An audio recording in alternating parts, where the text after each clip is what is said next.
बिस्मिल्लाहिर्रहमानिर्रहीम। आज के प्रोग्राम के साथ मैं हूं अस्सलाम मलिक। नाज़रीन, पाकिस्तान के मुआशी मसाइल का वाहिद हल यही है कि मुल्क जो सियासी बहरान से शिकार है, इससे मुल्क आगे निकले, और सियासी बहरान हल करने के लिए सियासी जमातें ही अपना किरदार अदा कर सकती हैं। सदर आसफ अली जरदारी ने पार्लियामेंट के इजलास से खिताब करते हुए ये ऑफ़र भी की कि सियासी जमातें मिल बैठे मुफाहमत के साथ आगे बढ़ें और मुल्क के जो मसाइल हैं उसकी तरफ तवज्जो दें। लेकिन तहरीक इंसाफ ने इस मुफाहमत की अपील को मुस्तरद कर दिया है। सदर आसफ अली जरदारी पार्लियामेंट से खिताब करते हुए क्या कह रहे थे, ज़रा सुनिएगा।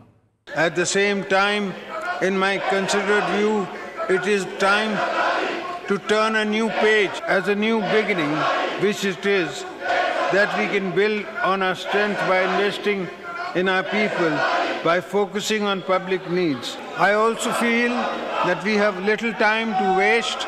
The country needs us to move on from the polarization so common now to contemporary politics. This joint house must play a leading role in the rebuilding public confidence in the parliamentary process and establish a foundation for the uninterrupted sustainable development of our nation. Pakistan Zindabad. सदर आसफ अली जरदारी की इस मुफाहमत की appeal पर पाकिस्तान तहरीक इंसाफ से वाबस्ता रहनुमा अपना रद्दमल दे चुके, लेकिन शेख वकास अकरम जो कि रुकन कौमी असम्बली भी हैं, उन्होंने जिस किस्म के रद्दमल का इजहार किया वो बड़ा वाज़ेह है कि इमरान खान कहते हैं किसी सूरत मैंडेट चोरी करने वालों के साथ बातचीत नहीं होगी। शेख वकास अकरम के इस बयान के बाद ये समझा जा सकता है कि इस वक्त जो सूरत हाल है खासी कशीदा है और तहरीक इंसाफ किसी सूरत भी बातचीत करने को नज़र नहीं आती है। लेकिन कभी कभी कुछ ऐसे बयानात सामने आते हैं जिससे ये लगता है कि इमरान खान साहब जो इस वक्त इस्टेब्लिशमेंट के खिलाफ बयानबाजी करते हैं, उसके नतीजे में वो चाहते हैं कि बातचीत हो लेकिन इस्टेब्लिशमेंट के साथ हो। पाकिस्तान तहरीक इंसाफ को इस वक्त धड़ेबंदियों का सामना भी है और उनके रहनुमाओं के बाज़ ऐसे बयानात हैं जो हर रोज़ तहरीक इंसाफ के लिए मुश्किलात में इजाफा कर देते हैं। अगर देखा जाए तो इस वक्त पंजाब के अंदर पाकिस्तान तहरीक इंसाफ में धड़ेबंदी अपने अरूज पर है और ये कहा जा रहा है तहरीक इंसाफ के रहनुमाओं की तरफ से कि KPK पर फोकस होने की वजह से पंजाब की इस वक्त क़यादत को नज़रअंदाज किया जा रहा है। शेर अफजल खान मरवत के बयानात हों या बैरिस्टर गोहर के बयानात हों, कभी तहरीक इंसाफ उनसे लातल्लुकी का ऐलान करती है और कभी ये कहा जाता है कि ये तहरीक इंसाफ के तर्जमान हैं। अब देखना ये है कि तहरीक इंसाफ के अंदर ये धड़ेबंदी आखिर किस तरफ तहरीक इंसाफ को लेकर जाएगी। दूसरी तरफ मुल्क के जो मुआशी हालात हैं, इन हालात में सियासी जमातों के बयानात या ख़ास तौर पे शेर अफजल खान मरवत के बयान ने जो हलचल पैदा की, उसके नतीजे में तहरीक इंसाफ को खासी मुश्किलात का सामना करना पड़ रहा है। वजाहतें दी जा रही हैं और कहा जा रहा है कि ये उनका ज़ाती बयान हो सकता है, लेकिन जिस तरह सऊदी अरब पर इल्ज़ाम आयद किया गया उसके बाद से पाकिस्तान तहरीक इंसाफ के लिए उन हलकों में जहाँ कहीं बातचीत हो सकती थी खासा शदीद रद्दअमल पाया जाता है। क्या तहरीक इंसाफ के ये बयान जो दिए जाते हैं किसी मखसूस एजेंडे का हिस्सा हो सकते हैं? तहरीक इंसाफ को इस बात का इदराक नहीं है कि मुल्क के माशी हालात अगर बिगड़ते चले गए तो उसका शिकार तहरीक इंसाफ खुद भी होगी। इस्टेब्लिशमेंट के साथ लड़ाई का मतलब क्या निकल सकता है? तहरीक इंसाफ किसी बंद गली में जा चुकी है जिसकी बुनियाद पर तहरीक इंसाफ के जो बयानात हैं वो बड़े जारहाना अंदाज में हमें देखने को मिलते हैं, या तहरीक इंसाफ ये समझती है कि मौजूदा हुकूमत के साथ साथ इस्टेब्लिशमेंट के खिलाफ भी अगर गोलाबारी जारी रहेगी तभी तहरीक इंसाफ के बयानी की पजीराई अवाम में मौजूद रह सकती है। इन सारे सवालों के जवाब हासिल करेंगे। मेरे साथ मौजूद हैं सीनियर सहाफ़ी तज़कियाकार जनाब मुज़म्मिल सोहरवर्दी साहब, उनके साथ तशरीफ़ रखती हैं सीनियर सहाफ़ी और सीनियर एंकर पर्सन गरीदा फ़ारूकी साहबा, और उनके साथ तशरीफ़ रखते हैं अतर काज़मी साहब, सीनियर सहाफ़ी और सीनियर तज़कियाकार हैं। प्रोग्राम का आगाज़ गरीदा फ़ारूकी साहब आपसे मैं करना चाहूँगा। मैं आखिर मसला क्या है तहरीक इंसाफ का? आसफ अली जरदारी साहब सदर पाकिस्तान, उनकी तरफ से मुफाहमत की बात की जा रही है। तहरीक इंसाफ कभी ये बयानात देती है कि हम मुल्क की मसाइल पर बातचीत करने को तैयार हैं, लेकिन कभी कभी ऐसे बयानात सामने आते हैं जिससे लगता यह है कि तहरीक इंसाफ अपनी जारहाना पॉलिसी से पीछे हटने को तैयार नहीं है। फिर ये तजादात बयानात का शेर अफजल खान को कभी ऑन किया जाता है, कभी डिसऑन कर दिया जाता है। बहुत शुक्रिया Nasrullah Malik sahab. It's a pleasure, it's an honour to be in your programme. मैं पहले आपके शेर अफजल मरवत वाले मामले के हवाले से बात करना चाहूंगी क्योंकि वो पाकिस्तान के खारजा ताल्लुकात, पाकिस्तान की कौमी सलामती, पाकिस्तान के नेशनल इंटरेस्ट से मुतालिक एक स्टेटमेंट है। अफजल मरवत साहब ने जब वो मेरे प्रोग्राम में बात की तो एक तो 2-3 चीजें वाज़ेह करना बड़ा ज़रूरी है। मलिक साहब आप सीनियर सहाफ़ी हैं, मुज़म्मिल साहब बैठे हैं सीनियर सहाफ़ी हैं, अतर काज़मी साहब सीनियर सहाफ़ी हैं। हम सबको मालूम है कि हम जब भी किसी पॉलिटिकल पार्टी के रिप्रेजेंटेटिव को प्रोग्राम में बुलाते हैं तो कोई ज़ाती उनसे मामलात पूछने के लिए उनको नहीं बुलाते। बिल्कुल ठीक। कोई खाना पकाने की तरकीबें, कोई मौसम का हाल, ये कुछ जानने के लिए हम उनको नहीं बुलाते। हम उनसे पार्टी का मौक़िफ़ लेने के लिए बात करते हैं। जब आप उनको रिप्रेजेंट कर रहे होते हैं, जब आप उनकी इंट्रोडक्शन करवा रहे होते हैं, तो आप उनको रिप्रेजेंट करवाते हैं कि ये फलां पॉलिटिकल पार्टी के फलां बंदे हैं। और मैंने शेर अफजल साहब के बारे में कहा कि ये पब्लिक अकाउंट्स कमेटी के नामज़द सरबराह भी हैं इमरान खान की तरफ से। दूसरा, बहुत से लोगों ने शायद मिस कर दिया कि मैंने वो जो क्लिप सर्कुलेट भी किया उसके बाद, उसमें मैंने पूछा शेर अफजल साहब से कि आप या पाकिस्तान तहरीक इंसाफ ऐसा इल्ज़ाम क्यों लगा रहे हैं? तो उन्होंने कहीं पर डिनाई नहीं किया कि नहीं, ये मैं सिर्फ ये मैं कह रहा हूँ या मेरी ज़ाती राय है वगैरह।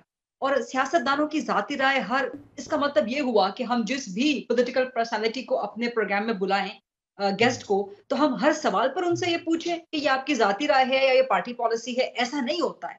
दूसरी बात ये है कि वो मरकज़ी रहनुमा हैं, सीनियर रहनुमा हैं, पीएसी के अभी तक आज भी उनको रीइंस्टेट रखा है, आज भी उनको रीइंफोर्स किया है पीएसी के नामज़द सरबराह के तौर पर। मेरा ख़्याल है ये एक अलग मैटर है, बट मैं समझती हूँ कि शेर अफजल का हक है, पाकिस्तान तहरीक इंसाफ का हक है, उनको पीएसी की सरबराही मिलनी चाहिए। लेकिन अदर देन दैट आपने अभी तक उनको पीएसी का सरबराह रखा हुआ है, अभी तक वो आपके सीनियर मरकज़ी रहनुमा हैं, अभी तक वो आपके पार्टी के तर्जुमानों में शामिल हैं, इमरान खान से मुलाकातें करने वालों में वो शामिल हैं, कौमी असेंबली के फ्रंट रो पे वो मौजूद होते हैं, फ्रंट रोज़ की सीट्स पर वो बैठते हैं।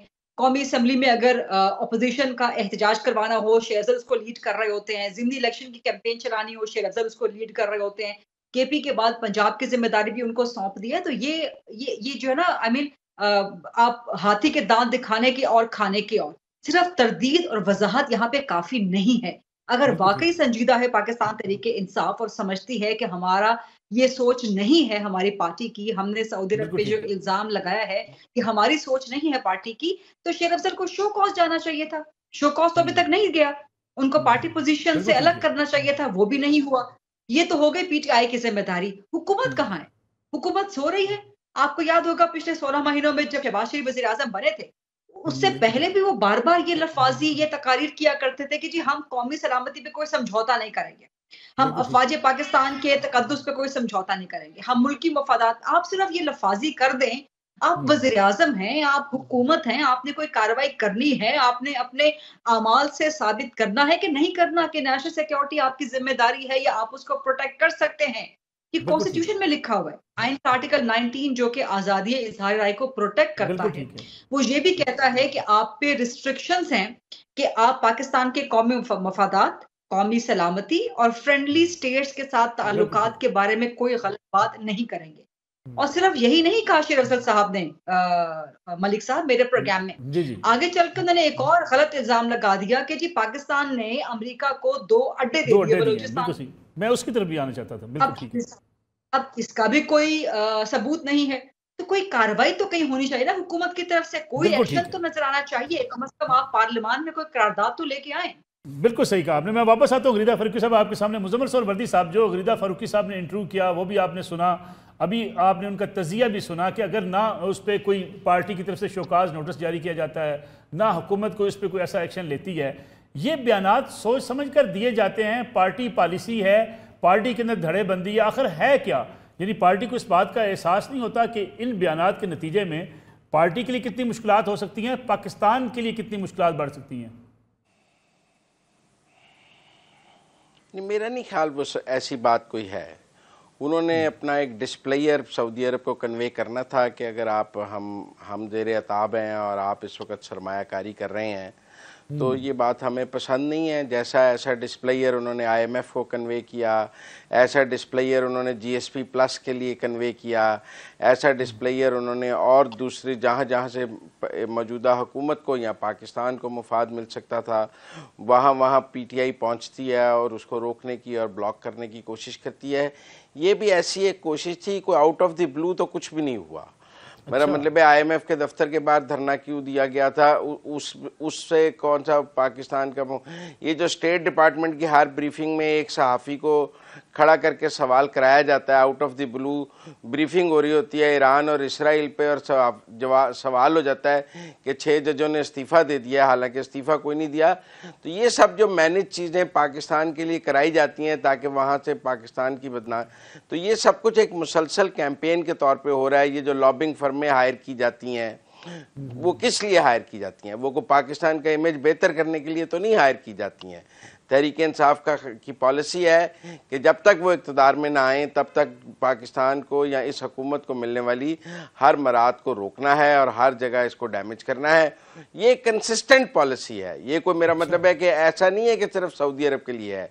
ऐसा अगर कल आप कहें कि कोई और मुल्क भी पाकिस्तान के लिए किसी के साथ ट्रेड हो रही होगी तो ये उसके साथ भी यही करेंगे, आप देख लें तसलसल के साथ। तो इसलिए मैं इसको कोई ऐसा नहीं देखता कि जी शेर अफजल मरवत ने कोई ऐसा काम कर दिया है जो पीटीआई ने पहले नहीं किया है। ये तसलसल से हो रहा है जब से इमरान खान के खिलाफ अदम एतमाद हुई है, जब से वो इक़्तिदार से निकले हैं। चाहे IMF का मुआहदा तोड़ दें, चाहे 2 सूबाई हुकूमतों से IMF को ख़त लिखवा दें कि हम वफाकी हुकूमत के साथ नहीं हैं, 2 सूबाई हुकूमतों को वफाक के ख़िलाफ़ खड़ा कर दें, तो हर वो काम वो करते हैं जिससे जो हुकूमत है उसके लिए मुश्किल हो, चाहे उसके नतीजे में पाकिस्तान को मुश्किल हो, उन्हें परवाह नहीं। प्राइमरी टारगेट ये है कि हुकूमत को मुश्किल होनी चाहिए। अगर उसके इफेक्ट में पाकिस्तान को भी मुश्किल होती है तो वो उसको खातिर में नहीं लाते हैं। अतर काज़मी साहब, तहरीक इंसाफ की ये सियासत किस किस्म की सियासत है जो मुज़म्मिल साहब कर रहे हैं? गरीदा फ़रूकी साहब ने कहा कि जिस तरीके से उन्होंने इजहार किया कि जी 2 अमरीकियों को अड्डे भी दे दिए गए, जिसके बाद तरदीद भी सामने आई। ये सूरत हाल अगर पैदा हो जाए किसी सियासी जमात के लिए कि वो अपनी सियासत की खातर मुल्क के मफादात को पसे पुष्ट डाल दे, मुल्क की मफादात को टारगेट करे, अगर पाकिस्तान की इकानमी के हवाले से IMF को लिखने की बात हो या अभी सऊदी अरब के साथ ताल्लुकात की बात हो, सरमायाकारी की बात की जा रही है, सरमायाकारी रोकने से मुल्क का नुकसान होगा, पाकिस्तानी अवाम का नुकसान होगा। नहीं, बिल्कुल दुरुस्त बात है जी। कुछ चीजें ऐसी हैं उनके ऊपर सियासत नहीं होनी चाहिए। जहां पे पाकिस्तान का मुफाद हो, पाकिस्तान की नेशनल सिक्योरिटी हो, उसके ऊपर किसी को सियासत नहीं करनी चाहिए। पर अनफॉर्चुनेटली मलिक साहब, इस मुल्क में ऐसी सियासत होती है। अब हम अपोजिशन को क्या रोएं? अभी आप देख लें, सीनियर हुकूमती रुकन है मियां जावेद लतीफ साहब, उन्होंने किस इदारे के ऊपर और खुदा न खास्ता कितना संगीन इल्जाम लगा दिया। तो आप एक अपोजिशन के रुकन के ऊपर आप क्या बात करें? अब मियां जावेद लतीफ साहब जो बात कर रहे हैं, राना सनाउल्लाह साहब जिस तरह की बातें कर रहे हैं, शायद खाकान अब्बासी साहब जो फरमा रहे हैं कि जनाब धांधली हुई है, ये पूरी असेंबली जाली है, तो ये सारी चीजें हैं। बाकी जहां तक इदारों तक का ताल्लुक है, वो माजी में भी जब भी ये जो भी जमात ऑपोजिशन में जाती है उनको इदारों के अंदर बुराइयां और कमजोरियां नजर आना शुरू हो जाती हैं। उनको जो जज साहिबान के अंदर कमजोरियां नजर आना शुरू हो जाती हैं। लेकिन जब हुकूमत में आते हैं तब सब कुछ ठीक हो जाता है। तहरीक इंसाफ जब हुकूमत में थी तो जनरल बाजवा भी बहुत अच्छे थे, एस्टेब्लिशमेंट भी बहुत अच्छी थी, उनके सारे काम भी वो करवाती थी। जब मियां साहब अपोजिशन में थे तो वो आर्मी चीफ से जवाब मांगते थे, जनरल बाजवा से जवाब मांगते थे। जनरल फैज ने धरना करवाया था और पूरी एक साजिश की थी। लेकिन जब कमीशन बना तो किसी भी नून लीग वाले ने वहां पे जाके नहीं कहा कि जनाब ये तो जनरल फैज ने या किसी इदारे ने किया था। तो ये बड़ी बदकिस्मती है हमारी। हम सबको कम से कम इस चीज के ऊपर एग्री करना चाहिए कि जो नेशनल इंटरेस्ट है और वो उसके ऊपर हम कम से कम एग्री कर दें। और कोई भी इदारा कमजोर होगा, एस्टेब्लिशमेंट कमजोर होगी, अदलिया कमजोर होगी, पार्लियामेंट कमजोर होगी, तो कैसे पाकिस्तान मजबूत होगा? तो ये मैच्योरिटी का मुजाहरा करने की जरूरत है तमाम जमातों की जानिब से। पर बदकिस्मती से जो है लगता है इस तरह के जाती मफादात और सियासी मफादात जो हैं वो बाला आ जाते हैं। बिल्कुल ठीक है। काज़मी साहब, एक कमर्शियल ब्रेक लेते हैं, वापस आके बात करेंगे मुस्लिम लीग नवाज़ के अंदर क्या खिचड़ी पक रही है, जिसका जिक्र अभी अतर काज़मी साहब ने किया। जावेद लतीफ़ साहब के बयानात हों, राना सनाउल्लाह साहब के बयानात हों या इरफान सिद्दीकी साहब की स्टेटमेंट हो, क्या मियां नवाज शरीफ वज़ीर आज़म बनने नहीं आए थे? अगर नहीं आए थे तो पूरी मुहिम पाकिस्तान को नवाज दो आखिर चलाई क्यों गई? इस पर बात करेंगे एक ब्रेक के बाद।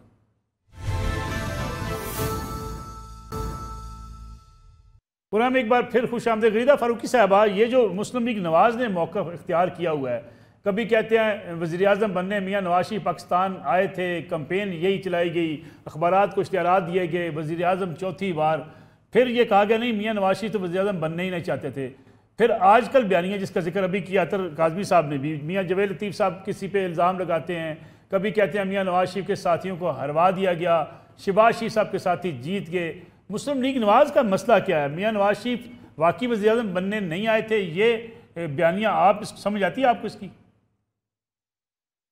मुस्लिम लीग नून का सबसे बड़ा मसला है कि ऊंट रे ऊंट तेरी कौन से कल सीधी। आपका कौन सा कंफ्यूजन का ऐसा मामला है, आपकी पार्टी के अंदर इतनी कंफ्यूजन्स क्रिएट हो गई हैं और ये कंफ्यूजन हमें इसमें इजाफा होता हुआ नजर आया है जब नवाज शरीफ जब वो कन्विक्टेड थे पनामा केस में, यहाँ जेल में मौजूद थे, उनकी तबीयत खराब हुई और उसके बाद वो पाकिस्तान छोड़ के पाकिस्तान से बाहर चले गए। फिर उस दौरान उनके साथ जो भी कुछ हुआ वो सब तारीख का हिस्सा भी है और उससे पहले भी उनकी अहलिया की जिस तरह से तबीयत खराब थी, फिर उनकी अहलिया की रहलत, अल्लाह उनको जन्नत नसीब करे।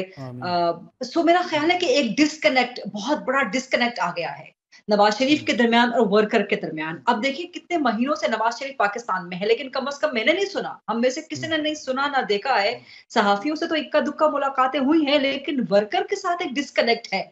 वो कहाँ है नवाज शरीफ की जिसके लिए पूरे का पूरा लाहौर उमड़ के आ जाता था। यही सवाल किया मैंने मुस्लिम लीग नून से अभी चंद दिन पहले। कहने लगे कि जी वो पार्लिमानी बोर्ड्स में तो हमारी मीटिंग हुई थी। मैंने कहा जी पार्लिमानी बोर्ड्स तो जाहिर है आपकी मजबूरी है, आपकी जरूरत है कि आपने टिकटें अवार्ड करनी है, उसका एक प्रोसेस है, लेकिन उसके अलावा आपके वर्कर के साथ जो कनेक्ट है, नवाज शरीफ साहब सोशल मीडिया पर उन्होंने एक ट्विटर अकाउंट बनाया है, मेरा ख्याल है कि 1 साल हो गया होगा, साल पुरानी या कई महीने पुरानी उनकी एक ट्वीट होगी। आपका यूथ के साथ कोई कनेक्ट नहीं है, आपका वर्कर के साथ कोई कनेक्ट नहीं है, आपकी बरियत हो जाती है तमाम केसेस में से, लाहौर में सन्नाटा होता है इलेक्शन से पहले। ये नवाज शरीफ है जिसके लिए पूरे लाहौर में जश्न होता था। नसरुल्लाह मलिक साहब, लाहौर मुस्लिम लीग नून का ऐसा गढ़ होता था कि यहाँ पे नवाज शरीफ के नाम के डंके बज रहे होते थे, ढोल बज रहे होते थे, जश्न हो रहे होते थे। तो उस दिन जब नवाज शरीफ की बरियत हुई थी उनके अपने हलके में, बाकी लाहौर तो आप छोड़ दें, उनके अपने हलके में सन्नाटा था। इसकी वजह क्या है? बुनियादी वजह कि पीएमएलएन का वर्कर के साथ डिस्कनेक्ट है, ग्राउंड पर भी और डिजिटल लाइफ में भी, डिजिटल सोशल मीडिया पर भी उनका बिल्कुल डिस्कनेक्ट है। लेकिन इस किस्म के बयानात क्यों दिए जा रहे हैं? हुकूमत भी पीएमएलएन की है, मियां जावेद लतीफ साहब कहते हैं हमें हरवा दिया गया। हरवाया तो किसने हरवाया? फिर मियां नवाज शरीफ साहब वज़ीर-ए-आज़म बनने नहीं चाहते थे, पहले कहा गया मियां नवाज शरीफ ही मुल्क को बहरान से निकाल सकते हैं। तो जावेद लतीफ साहब मजीद हिम्मत करें ना, नाम ले दे। उन्होंने कहा जी मॉल रोड पर वाकई एक दफ्तर, ये क्या बात हुई? आप खुल के बता दें। मॉल रोड पे तो और कितने दफातर है, मलिक साहब बताएं और कौन कौन से दफातर है मॉल रोड पे? वो सारे वहां पर मौजूद है, तो बता दें कि जी वहां पर जू भी मौजूद है, तो बता दें कि किसने वहां पर आपके लिए या आपके मुखालिफिन के लिए सर्कस लगाया। फिर हिम्मत करें ना, पूरा नाम खुल के ले दें। आपके लिए फैजाबाद कमीशन आपको बुलाता है, वहां पर आप नाम नहीं ले सकते। वहां पर आप कहते हैं जी हमारे पास कोई सबूत नहीं है कि एजेंसी इसमें मुलव्विस हो, वहां पे आप जनरल फैज को क्लीन चिट दे के आ जाते हैं माशाल्लाह। तो ये किस किस्म की दो रंगी है, किस किस्म की ये इसको मैं सियासी मुनाफिकत कहूँ, मसालहत कहूँ, मसलहत कहूँ। जहां तक जावेद लतीफ साहब का मामला है, मलिक साहब और राना सनाउल्लाह का, एक तो मेरा ख्याल है कि ये अपना जो एक पर्सनल रिजेंटमेंट है उसका इजहार कर रहा है, इसका कोई ताल्लुक ग्राउंड रियलिटी के साथ नहीं है। और जावेद लतीफ साहब के बयानात को अब कोई संजीदा नहीं लेता, ना ही पार्टी से बाहर, ना ही पार्टी के अंदर। आपको पता होगा हनीफ अब्बासी साहब ने से सख्त अमल का इजहार किया, बाहर भी इस वक्त सिर्फ जावेद लतीफ साहब को ख्याल रखना चाहिए, वो एक सीनियर संजीदा रहनुमा के तौर पे जाने जाते थे। ऐसा ना हो कि ये बयान दे दे कि जावेद लतीफ साहब जो है वो सियासत के शेख रशीद बन के रह जाए। राना सनाउल्लाह साहब, उनका ये मौकिफ है, उनको ये शिकायत है, फैसलाबाद के पीएमएलएन वालों को शिकायत है कि जी फैसलाबाद हमसे छीन के पीटीआई की झोली में डाल दिया गया। सबूत इसके भी कहाँ है? सबूत उठाएं और इलेक्शन कमीशन चले जाएं, ट्राइब्यूनल्स में आप चले जाएं। लेकिन बहरहाल राना सनाउल्लाह साहब ना तो असेंबली में है, ना पंजाब में, ना कांग्रेस असेंबली में, ना हुकूमत में है, ना पंजाब में, ना विफाकी हुकूमत में। शहबाज शरीफ साहब ने क्यों नहीं रखा उनको काबीना के अंदर, हम सब जानते हैं। मरियम नवाज की काबीना में क्यों मौजूद नहीं है, हम सब जानते हैं कि वहां पर एक और शख्सियत है जो अपने से ऊपर किसी और सीनियर वजीर या सीनियर शख्सियत को नहीं आने देना चाहती थी। तो ये सब रिजेंटमेंट्स हैं इन लोगों की, जाती भी और सियासी भी, जिसका इजहार वो इस तरह कर रहे हैं। अब राना सनाउल्लाह ने जो बात की है, ये तो शहबाज शरीफ की हुकूमत के खिलाफ चार्जशीट है कि हमारा आवाम से कोई वादा नहीं है। तो इसका मतलब है कि आप शहबाज शरीफ के लिए प्रॉब्लम्स क्रिएट करना चाह रहे हैं। बिल्कुल ठीक है। मुजम्मिल सर वर्दी साहब, आप कैसे लेते हैं इन बयानात को जिसका अभी जिक्र गरीदा साहब भी कर रही थी? क्या आप ये बात मानते हैं कि मियां नवाज शरीफ साहब वज़ीर-ए-आज़म बनने नहीं आए थे, बस बयानिया बनाया गया था जो इरफान सिद्दीकी साहब बात कह रहे हैं? देखिए, वोट बैंक तो नवाज शरीफ का ही है। अगर वो नवाज शरीफ के नाम पर वोट ना मांगते तो किसके नाम पर वोट मांगते? ठीक है ना। अगर इमरान खान जेल में है और वो इलेक्शन नहीं लड़ रहे तो भी वोट तो इमरान खान के नाम पर ही मांगा जाएगा। और वोट आज भी भुट्टो के नाम पर और बेनजीर के नाम पर मांगा जाता है। वोट बैंक जिसके नाम पर होता है आपने उसके नाम पर ही वोट मांगना होता है, उसको माइनस करके तो वोट मांगा नहीं जा सकता। तो ये तो मुस्लिम लीग नून की मजबूरी थी कि उन्होंने वोट तो नवाज शरीफ के नाम पर ही मांगना है, नवाज शरीफ को माइनस करके तो वोट नहीं मांगा जा सकता। तो इसलिए ये तो एक फितरी सियासी बात है कि नवाज शरीफ के नाम पर वोट मांगा जाना चाहिए था, जैसे इमरान खान के नाम पर वोट मांगा जाएगा, जैसे भुट्टो के नाम पर वोट मांगा जाएगा, जैसे बेनजीर के नाम पर वोट मांगा जाएगा, जैसे ANP वाले गफ्फार खान के नाम पर आज तक वोट मांगते हैं।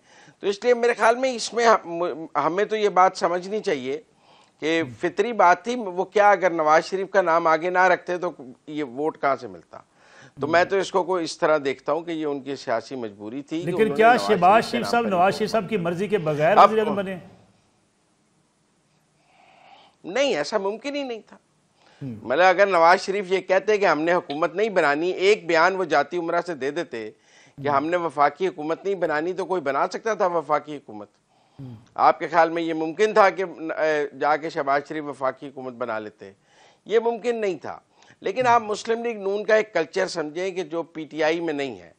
मतलब आप आज भी मुस्लिम लीग नून की वेबसाइट उठा लें तो शायद खाकान अब्बासी का नाम वहाँ पर मौजूद है। उनको आज तक उन्होंने पार्टी से नहीं निकाला, मिफ्ता इस्माइल को आज तक पार्टी से नहीं निकाला, फॉर्मली उन्होंने आज तक चौधरी निसार को पार्टी से नहीं निकाला। आप मेरी बात समझें। तो मुस्लिम लीग नून में वो ट्रेंड नहीं है जो PTI में है कि इमरान खान साहब अगले दिन शोकाज देते हैं, फिर 7 दिन में फैसल वाडा को पार्टी से निकाल दिया जाता है, फिर असद उमर को निकाल दिया जाता है, फिर फवाद चौधरी को निकाल दिया जाता है। जिसने प्रेस कॉन्फ्रेंस की 3 दिन में सबको शोकाज देकर पार्टी से उनकी रुकनीत मुअत्तल कर दी जाती है।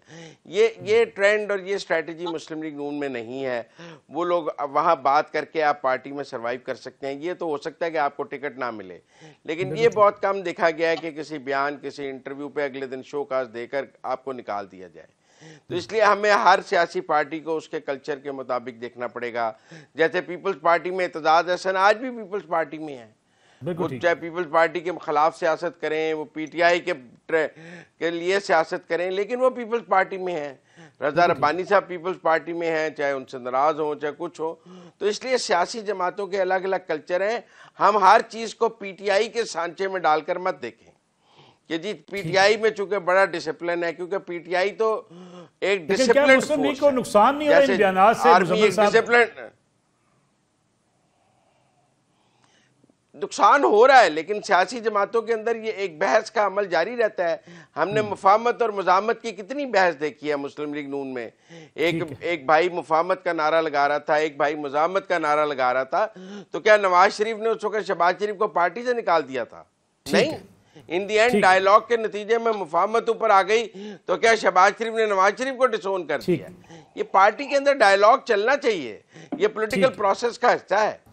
मैं आता हूँ मुजम्मल साहब, आपने वापस अतर काज़मी साहब, मुस्लिम लीग नवाज में सब अच्छा है या वाकई कोई प्रॉब्लम है इस वक्त मुस्लिम लीग नून को जो फेस करना पड़ रहा है? मुजम्मल साहब तो कहते हैं कि भाई ये पार्टी में चलता रहता है, मुफाहमत भी और जो है मुखालफत भी, ये दोनों चीज़ें मिला के PMLN चल सकेगी?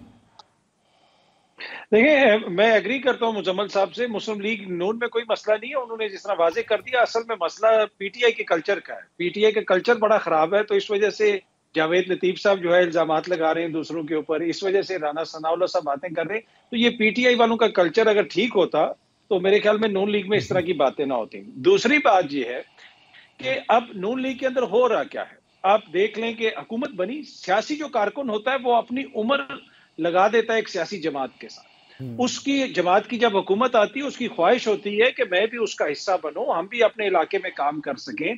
अब आप यहाँ पे एक उसी किस्म की, एक ट्रेडिशनल किस्म की सियासत होती है। अगर आप देख लें नून लीग की हुकूमत है, आपको नून लीग के इंपॉर्टेंट लोग वहां पे नजर आ रहे हैं। अगर राना सनाउल्लाह साहब हार गए थे तो क्या जमात का फर्ज नहीं बनता था कि इतना हमारा दरीना कारकुन है, इसको सेनेट में पहुंचा दिया जाए? इसी तरह हनीफ अब्बासी साहब वो हैं जिनको आधी आधी रात को जाके इदारे अदालतों के अंदर से उठा लेते थे। किस किस्म के मुकदमात हनीफ अब्बासी साहब ने नहीं भुगते। आज हनीफ अब्बासी साहब को कैबिनेट में शामिल नहीं किया गया। तो ये इशू है ना कि जमातों के अंदर इख्तलाफात इस वजह से होते हैं कि जब जमातें इख्तदार में आती हैं वो अपने कारकुन को भूल जाती है। आपका जो कारकुन है उससे मैं इख्तलाफ कर सकता हूं, मलिक साहब आप इख्तलाफ कर सकते हैं, दीगर दोस्त जो है वो इख्तलाफ कर सकते हैं, लेकिन जो बंदा अपनी जमात के साथ सिंसियर है उसको उसकी हम सबको कदर करनी चाहिए, वो किसी भी जमात के साथ हो जो असूली सियासत करता है। पर ऐसा होता नहीं है जमातों के अंदर। एक वो पार्टी होती है जो इक़्तिदार वाली पार्टी होती है, एक वो पार्टी होती है जो ये ऑपोजिशन के लिए रखते हैं। तो जब ये मामला चलते रहेंगे तो फिर जमातों के अंदर से इसी किस्म की आवाजें भी आती रहेंगी। यहाँ पे लेंगे एक कमर्शियल ब्रेक, वापस आते हैं इस कमर्शियल ब्रेक के बाद। पुराना एक बार फिर खुश आमदीद। फरीदा फरूकी साहब, अगर हम पीटीआई की बात करें, ख़ासतौर पर पंजाब के अंदर धड़ेबंदियाँ बड़ी अरूज पर पहुँची हुई हैं। KPK से लोगों को ला के पंजाब को चलाने की कोशिश की जा रही है।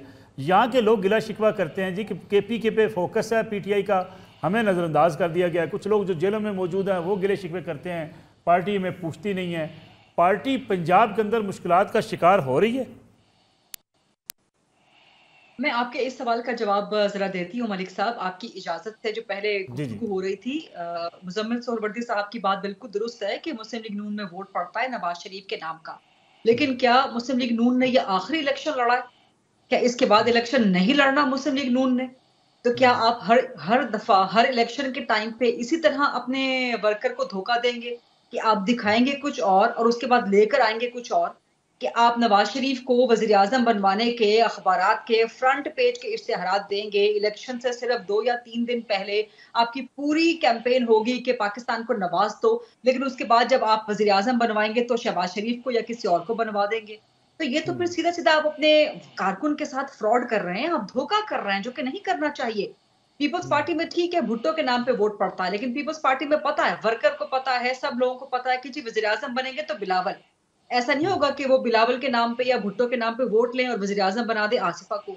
इसी तरह से पाकिस्तान तहरीक इंसाफ वोट पड़ता है इमरान खान के नाम का, तो ऐसा नहीं होगा कि वो अलीमा खान को बना दे या बुशरा बीबी को वजीर आजम बना दे या किसी और को वजीर आजम बना दे। तो जिसके नाम का आप वोट ले रहे हैं, जिसको वजीर आजम बनाने का आप नारा स्लोगन लगा रहे हैं, इश्तिहारात आप चला रहे हैं, पूरा आपने एक कैंपेन चला दी पाकिस्तान को नवाज दो, और उसके बाद आपने कहा कि जो नवाज शरीफ तो बनना ही नहीं चाहते थे।